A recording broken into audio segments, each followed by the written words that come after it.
The Palestinian government cabinet meeting today revolved around the Israeli continuous violations and crimes against the Palestinian people post the Trump veto, and also the Palestinian leadership steps to utilize all the United Nations and international law mechanisms to provide international protection for our people. In addition to the Israeli shameful acts led by Prime Minister Netanyahu to spark incitements against the Palestinian citizens and leadership to divert and mislead the international attention from the crimes taking place on the occupied land. Despite the international condemnation, the Israeli occupying forces continue to use the Trump veto sponsorship to carry violations and killings against the Palestinian unarmed citizens for practicing their rights to peaceful demonstrations in the occupied land. These demonstrations that come connected to the historical Palestinian nonviolent movement that achieved large milestones since 1948. It comes back again today with two strong and loud global messages to end the largest open-air prison in the world, ending 11 years of black siege on the citizens of Gaza, and at the same time to ending the longest occupation in modern history,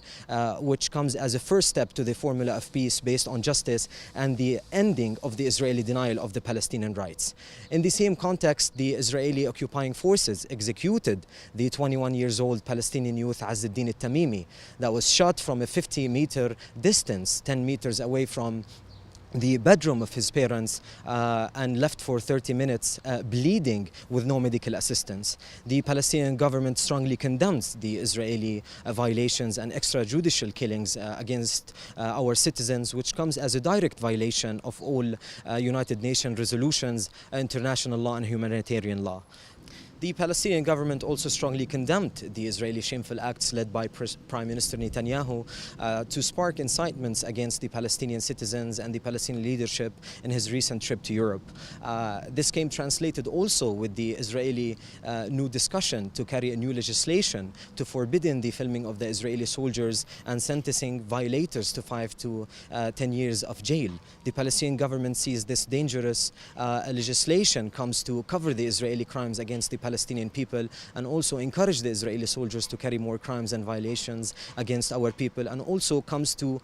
violate the United Nations Resolution 2222, which condemned the limiting of the freedom of journalism and also the culture of immunity. On the other hand, the Palestinian government highly praised the Argentinian decision that came to cancel the scheduled game with the occupation team on occupied Jerusalem.